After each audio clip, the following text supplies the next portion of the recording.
What up, you guys? My name is Rafael with Top Up Collectibles, and I'm a full-time IT professional that runs a online TCG e-commerce business on the side. I have now surpassed $12,000 in sales for touchupcollectibles.com, so that's amazing. Thank you guys for the support that you guys have been giving me on the channel and on the supporting the website.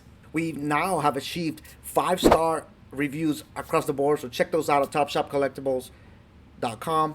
Today we're going to talk about something that I've been meaning to talk about with you guys for a while now, and it's the collector versus the investor versus the businessman, and this especially in this crazy market that we're living in right now.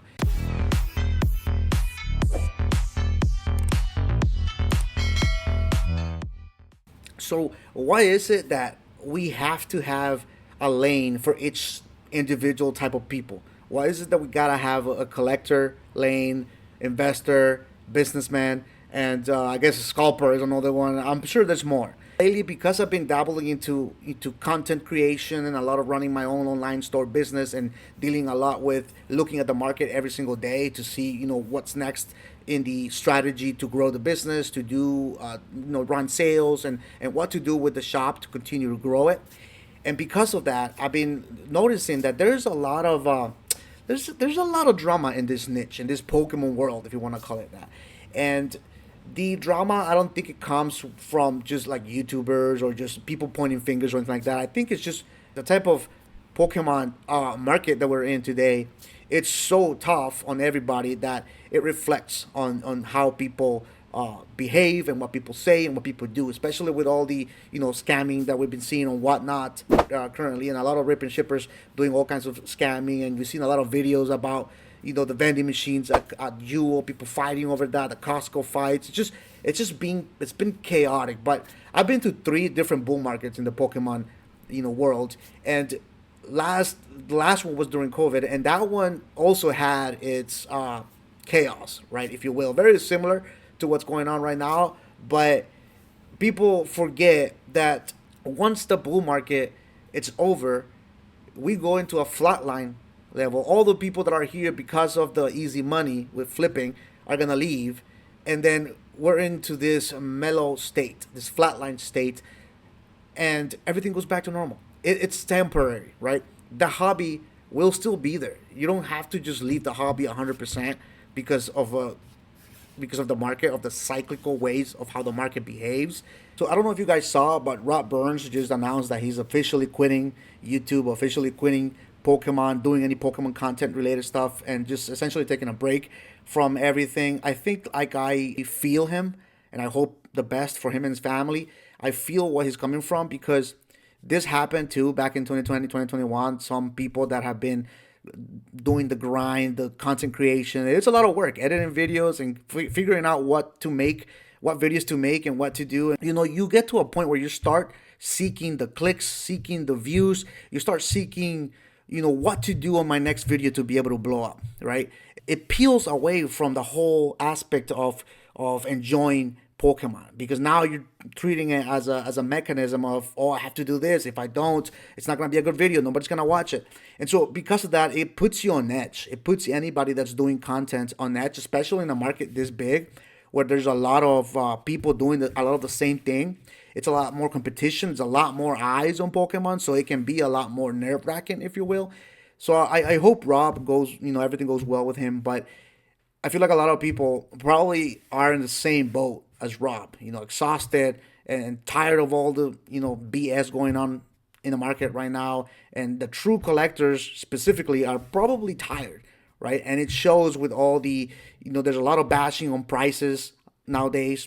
Like the whole MSRP thing, how people say, hey, MSRP, you have to sell MSRP or I won't buy from you. And so people say, no, MSRP is just a recommended. I don't have to, if I need to pay bills because I'm an LGS and I pay electricity, water, and rent, I'm gonna, inflate the prices, especially when I can't get anything else of anything, because everything Pokemon is cars right now. So whatever they can get, they're gonna try to inflate the price to be able to offset what they not able to get, right? 2 years ago, you were able to call your distributor and ask for cases of whatever set was available at the time, and you will get them.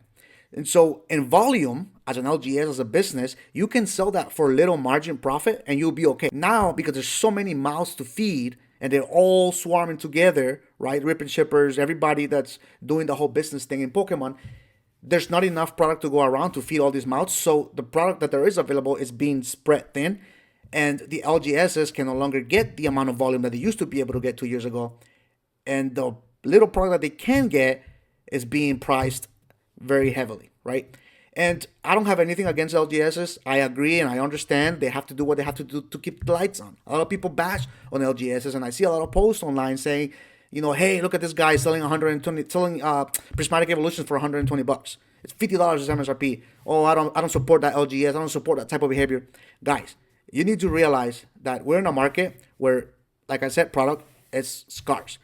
If you were in their shoes, you would be doing the same thing because you have responsibilities. Commercial building leases are 5 years. If they are on their second or third year of their lease, they don't have an option. They have to pay that up. If they lose that lease, they have to continue to pay it because they are on a 5 year lease. It's not like a 1 year apartment lease, commercial leases, and they go up over time. They tell you up front that every year is going to go up by a certain amount, and you're paying a lot of fees. You're paying the taxes. You're paying parking outside, the city, taxes and fees. All that, it's included in your 5 year lease as commercial business. And so there's a lot of pressure on these LGSs and local car shows to be able to continue to perform. And on top of that, this is their bread and butter. This is what brings food to their families.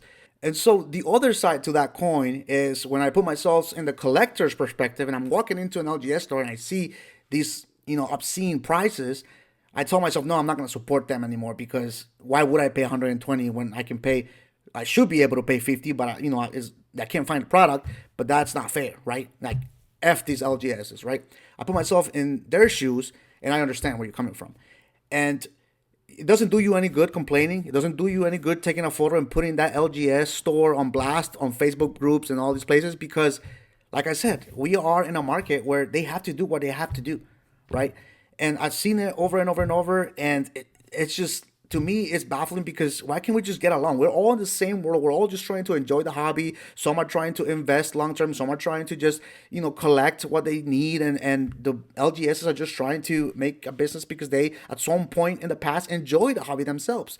A lot of these LGS stores have a passion for Pokemon, and that's the reason why they decided to start the card shop in the first place, because they had a passion for it and they said, hey, I enjoy doing this as a kid or as a collector. Why don't I make it a hobby, make it my job, and then I won't have to work a day in my life, because that's what they say, right? If you work doing what you love, you'll never work a day in your life.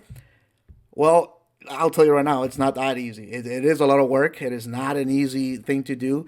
I am doing it from the basement of my house, and it's I stayed till 4 a.m. 2 days ago packing orders for the last restock that we did on our website. But the whole point is, if you're a collector and you walk into an LGS and you see that, you have the right to complain. Be upset, right? Be upset at the prices. You can be upset at the prices. That's okay. But just know that there's a reason for them to be doing that, right? And then on the LGS side and the shop side, or whatever car shop you owned, if you do get some negative comments about your pricing, don't get upset, because you gotta realize as well that the collectors are not upset at you specifically for price gouging, whatever Pokemon products you have. They are upset at the fact that they cannot walk into a Walmart or Target to pick up these products because the shelves are cleaned out. They're upset that there's not enough for them to fulfill the hobby, the need for them to rip and collect and do whatever they enjoy doing. There's a lot of people that do this as a stress reliever, right? They enjoy it. And who knows what other situations people are in that are, going into Pokemon for, and to cope with things and stuff like that. And so I put myself in both situations. I've been a collector for many, many years. I've been, like I said, through 3 bull market cycles. This is the third one. And I've just started to look at the business side of things.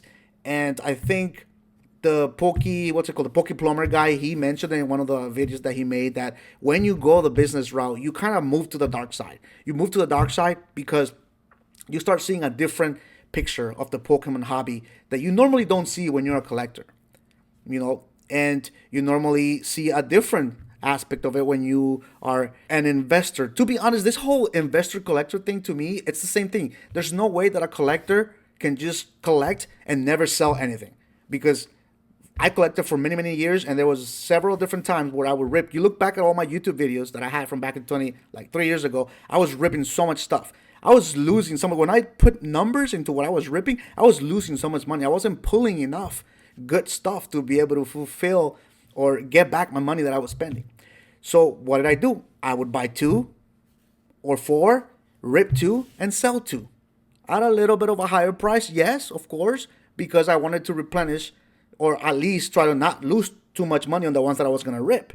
So as a collector, there is an incentive in regards to money and value. Now, there are people out there, collectors, that will collect and do not care at all about the money, and they just care about the card because it is cool and it has a nice art, and I will collect it, and they don't care about the value. The truth is that over time, if a card that is valuable in like an alternate art or an SIR, it's gonna by nature go up in value, right? You grade it, it goes up in value. So 5 years from now, are you gonna really sell it at what you bought it for? If you bought it for, I don't know, let's say you bought it for $50 and now it's like 250. 5 years later, are you really gonna sell it for $50? The truth is that you're not. Even though you're a collector, you're not gonna do that because the market value of that card, it is such and such. And so I think we just gotta play nice with each other and just understand each other's perspective. I know it takes a lot from somebody that hasn't been in the business side to understand what it all goes down, like especially a local car shop. And it also takes a lot from a local car shop to not get upset when people are bashing down on their business, their baby, their project, their what holds their family together, what puts bread on the table, so they get upset, right? So there's a lot of that going on right now in the market, and I just wanted to make this video to put my 2 cents in it. So if you guys have anything that you don't agree with, by all means, leave a comment down below. So yeah, by the way, we now have Japanese on our website, topshopcollectibles.com. We have a 4-pack booster bundle. There's a sale, 5% off coupon. Use the word Top Shop capital letters to get that 5% off. And we have a bunch of other stuff in there new stuff that we stocked. If you are not following us on Instagram or X, topshop_collectibles, I'll put some screenshots up in here.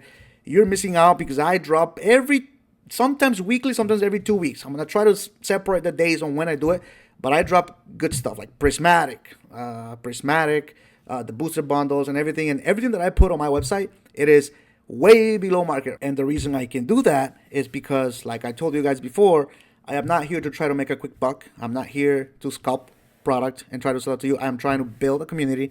I hope you guys enjoyed the content. I hope you guys enjoyed the product that I'm putting up, because a lot of times the ETBs especially, I am cutting even on what I'm getting them for. I'm not making any money on the ETBs, especially if I have to like pay $10, $12 shipping to get them to California. Sometimes those shipping charges hit me hard. And so I will continue to do that as much as I can. But like I said in my previous video, when I hit the wall of not being able to acquire the product that I need to fulfill every week or every 2 weeks, the restocks, I will let you guys know. But anyways, as always, keep your head up, stay positive, spread positivity like I said, and I'll see you guys in the next one. Peace.